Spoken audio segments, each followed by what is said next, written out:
Tiagão? 3 semanas sem ver o Vasco atuar.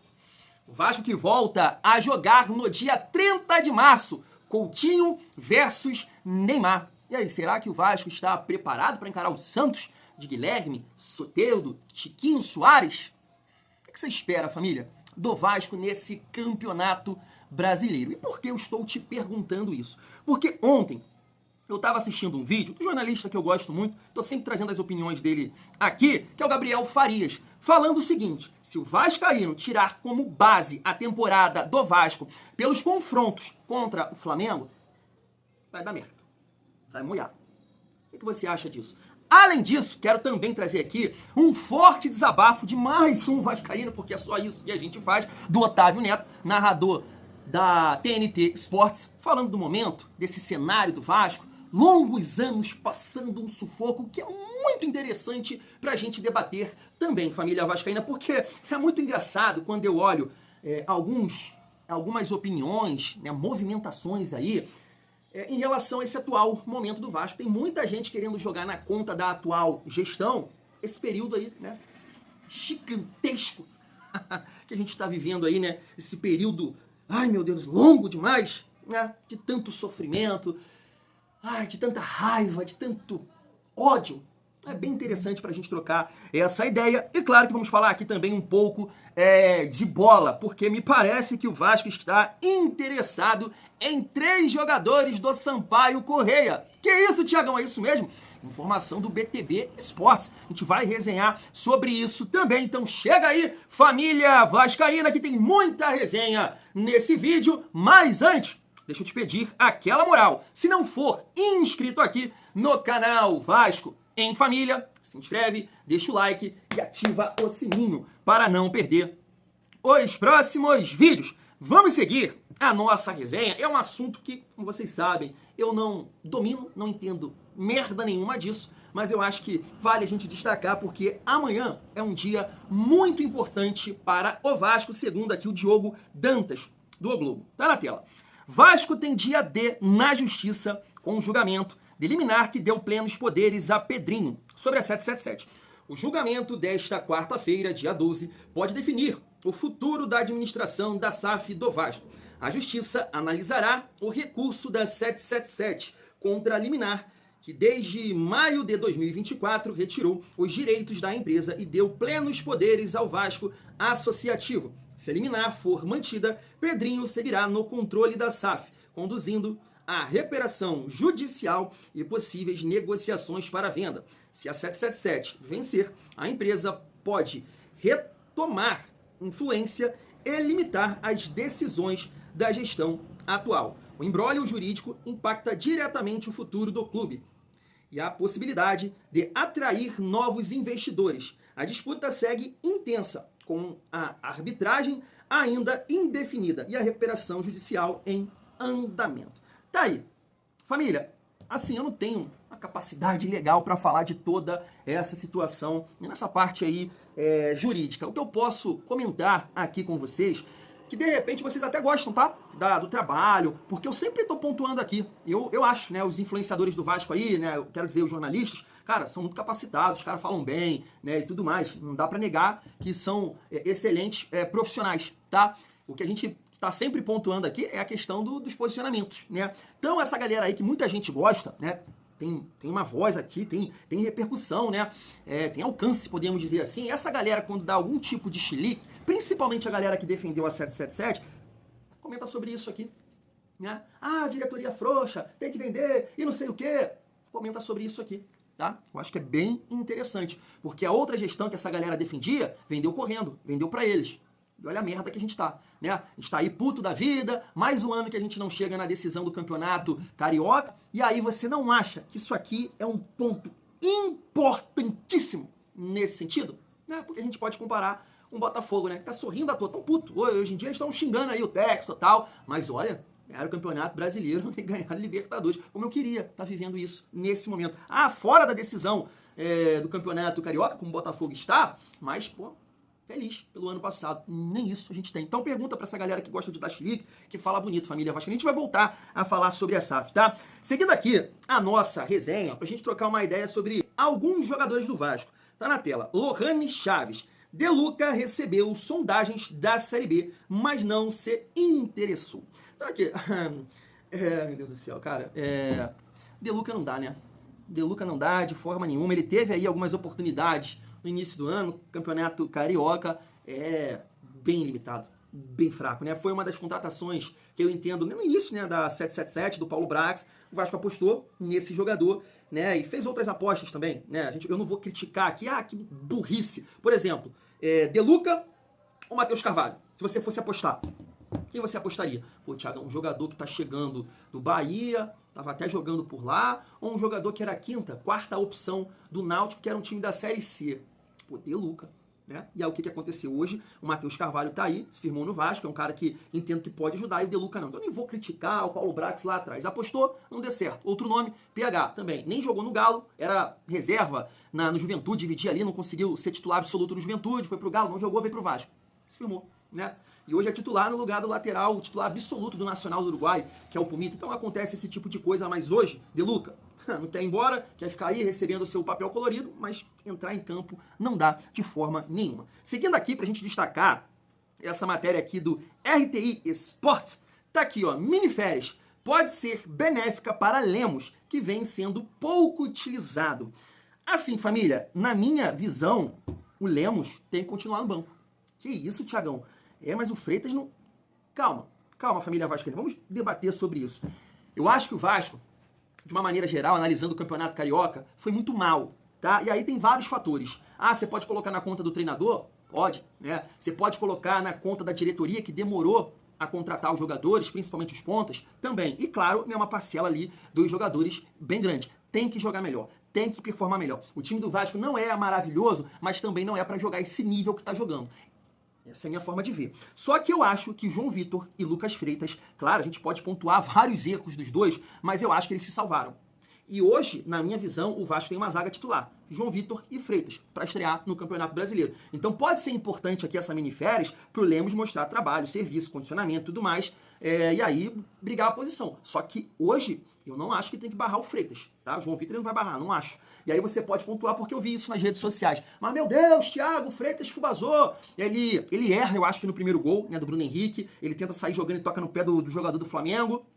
Ele erra também num lance lá que o João Vitor salva ele, que o jogador ia fechar para fazer o gol e o João Vitor vem e consegue antecipar. Mas como teve um amigo aqui que recentemente falou assim, quando eu comentei sobre o Verratti, dá para ver claramente que você não é da bola. E aí eu vou utilizar do comentário dele, com todo respeito, essa galera que tá criticando o Freitas, que defende a saída dele, por essa partida contra o Flamengo, claramente vocês não são da bola.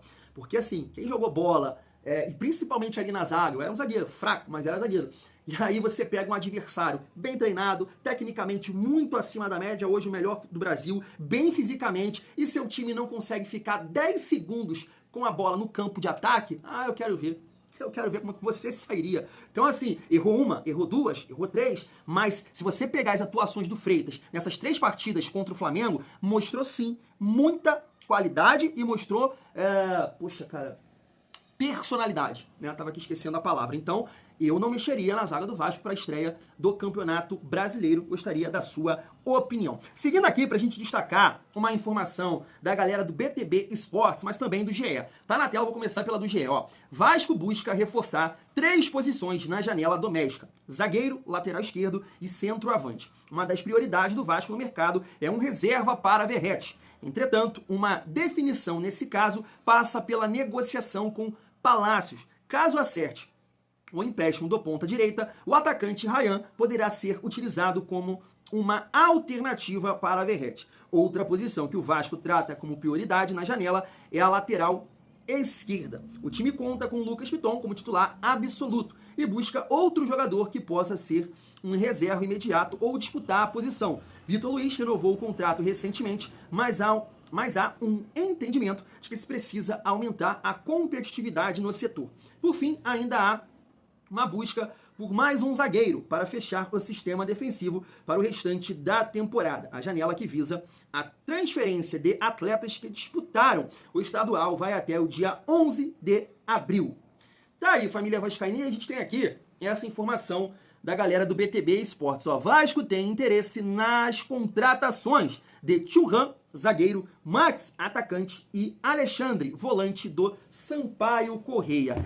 Antes da gente destacar aqui esses 3 jogadores, eu entendo interessante aqui, né, essa questão de achar um jogador para substituir o Verratti, mas eu concordo, se o Vasco fechar aqui com o Palácios, eu acho que o Ryan pode substituir o Verratti, ou brigar por posição aí com o Verratti, de repente você não precisa gastar papel colorido para contratar esse jogador. Agora, eu não sei se o Ryan também vai sair aí na próxima janela. Aí é uma questão que realmente você tem que analisar, de contratar esse jogador, já que você conta com o Ryan para disputar a posição, para substituir, mas, né, de repente pode acontecer a venda do atleta. Aí, não, você tem que ter esse jogador, já que me parece, né, que a comissão técnica não conta com o GB. Lateral esquerdo é uma questão, né, de repente até do que aconteceu recentemente aí, que o Vasco teve que emprestar o Leandrinho para, né, pagar lá parte do valor que deve ao Al-Shabaab, Paulinho, né? E aí a gente até pode questionar aqui, para que renovou com o Vitor Luiz por 2 anos então? Né? Eu defendi aqui até a renovação dele por 1 ano, né? Renovou com o Vitor Luiz, que iniciou muito mal, né, a temporada, claro, num contexto ali de time reserva e tudo mais,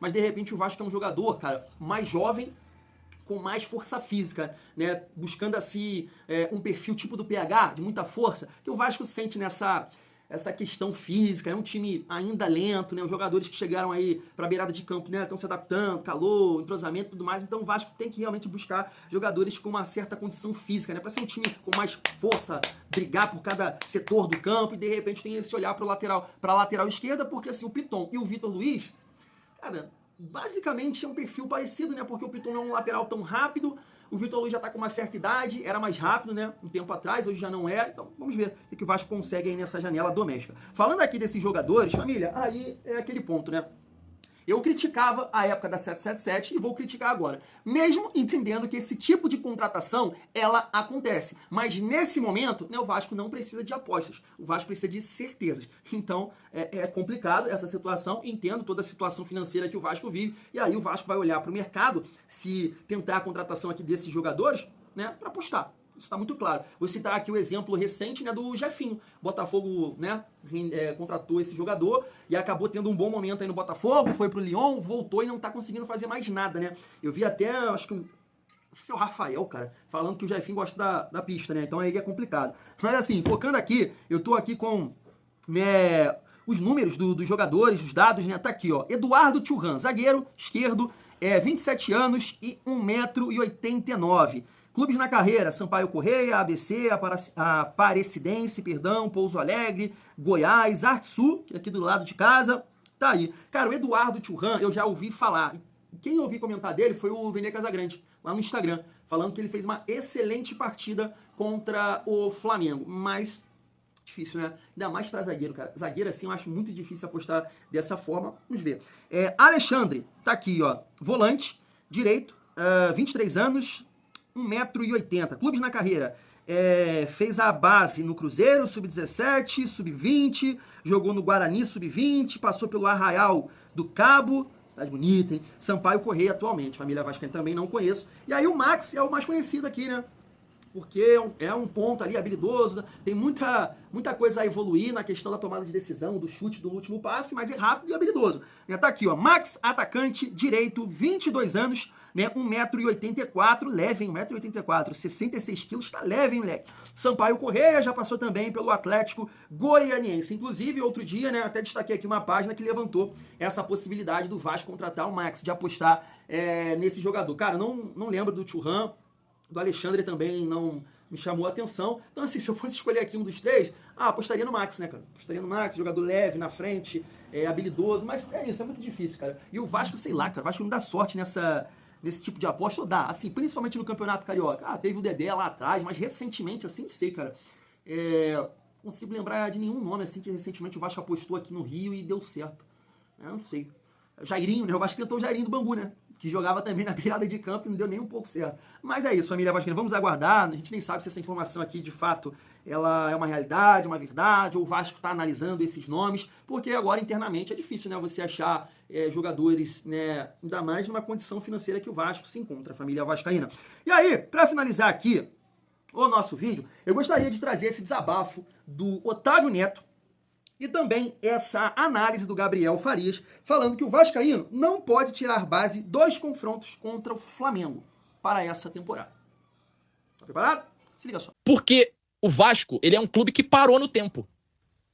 O que explica, por exemplo, times até inferiores que o Vasco, financeiramente, tecnicamente, em termos de elenco, história, qualquer coisa, conseguirem competir com o Flamengo e o Vasco não.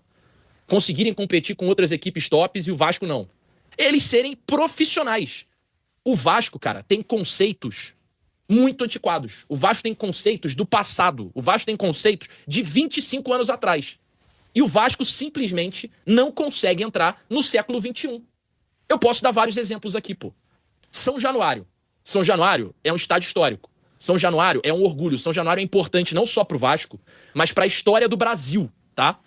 É um orgulho gigantesco e de todos os muitos estádios que eu conheço bastante estádio, é o que carrega uma das auras mais fantásticas que tem, assim, é o estádio do caralho. Mas é um estádio ultrapassado. É ultrapassado. É um estádio que urge por uma reforma, que tá sendo prometida, mas que não é feita. Para que o Vasco tenha o quê? Mais receita. Para que o Vasco ofereça para os jogadores, para o torcedor que vai lá torcer, para a imprensa, um produto que condiz com o que é o consumo do futebol hoje. Tá me entendendo? Porque nessas últimas décadas, a briga política do Vasco, cara, eu não consigo nem ter palavras para descrever, pô. É um câncer. É um enredo, certezas que gosta muito de séries, vai me entender, para botar no chinelo qualquer temporada de Succession, pô.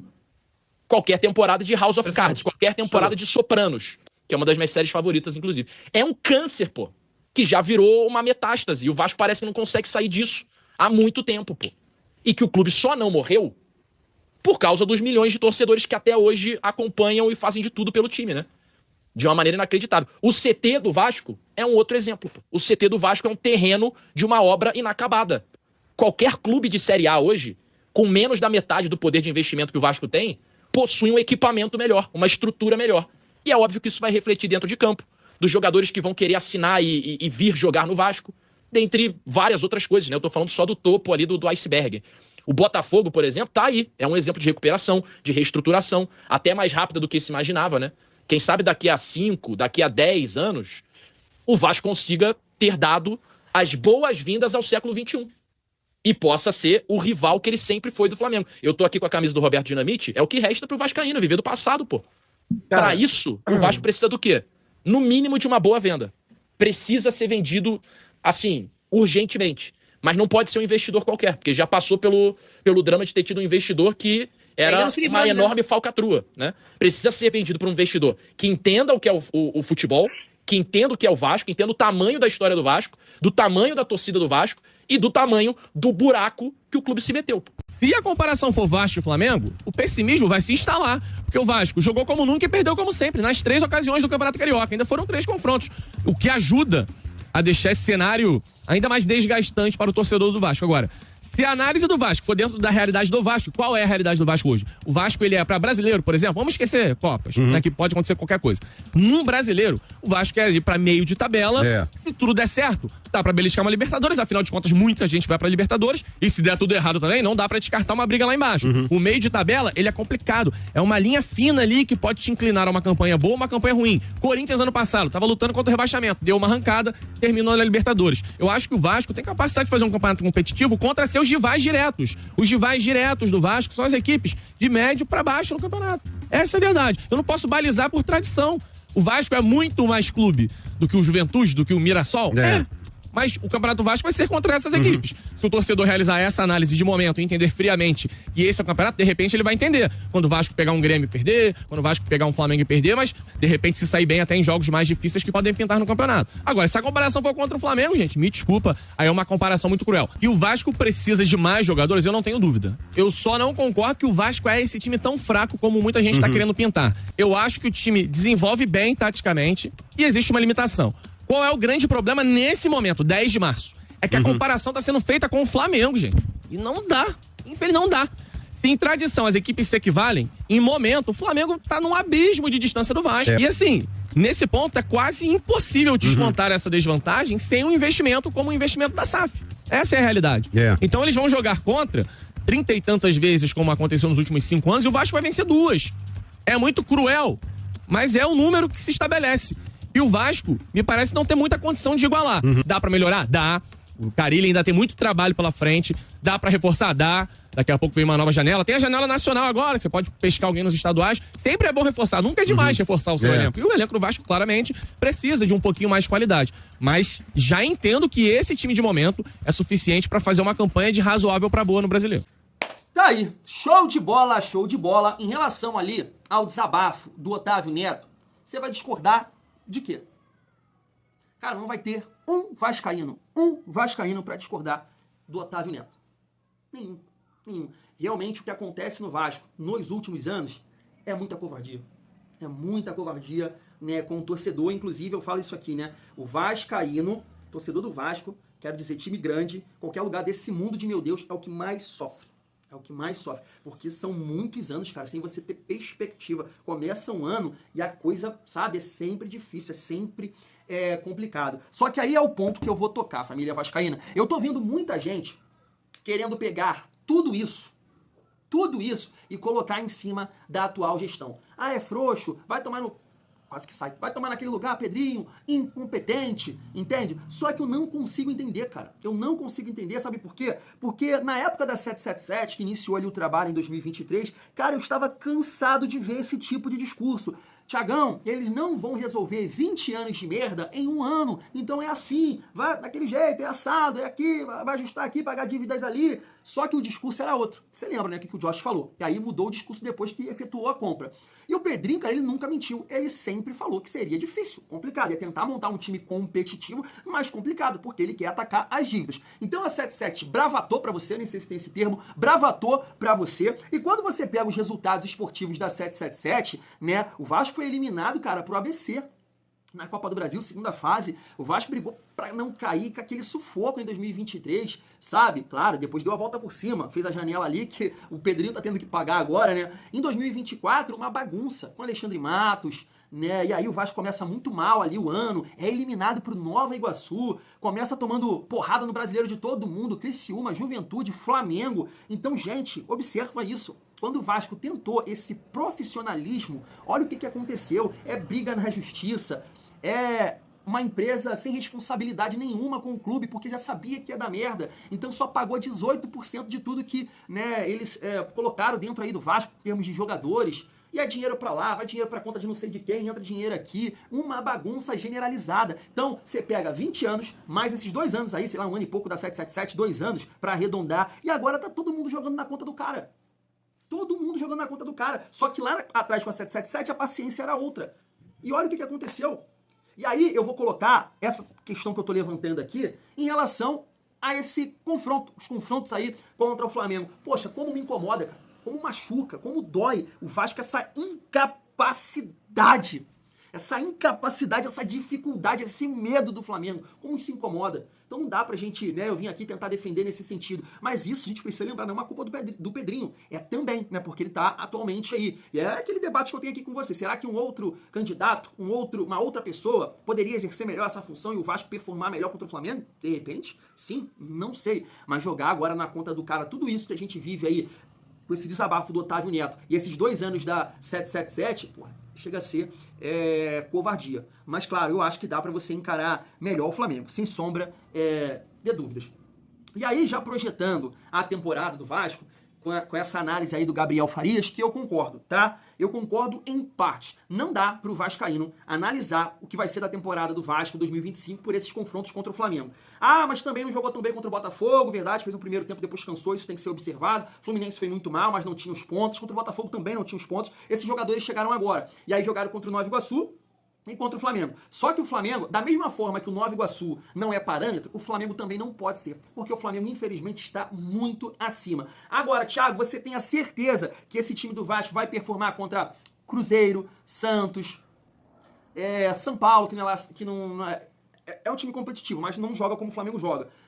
Sei lá, Corinthians, né? Ninguém tá performando como o Flamengo. A gente pode colocar assim, Internacional, Cruzeiro, eu não tenho essa certeza, tá? Eu não tenho. Mas também não vou colocar aqui, criar um cenário de terra arrasada analisando esses confrontos, porque o Flamengo está muito acima do Vasco. E aí, se você pegar esses confrontos e analisar a temporada do Vasco, eu acho que não vai dar certo. até de um certo modo, de um certo ponto injusto, sabe? Mas eu também não tenho a certeza, porque é que eu falei aqui, eu não sei se o Nuno vai performar, eu não sei se o Lloyd vai performar, se o Garré, porque esses jogadores, eles são fundamentais na melhora do Vasco. Velocidade na frente, qualidade na frente. Se eles performarem, acredito que o Vasco vai fazer um campeonato brasileiro meio de tabela. Agora, se não ajudarem com essa questão da intensidade, velocidade, dinâmica na frente, ser mais criativo, aí eu acredito que vai dar ruim.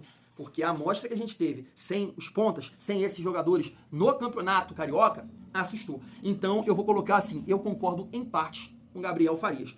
Quero saber a opinião de vocês. Vou ficando por aqui, tamo junto, é muito bom ser Vasco.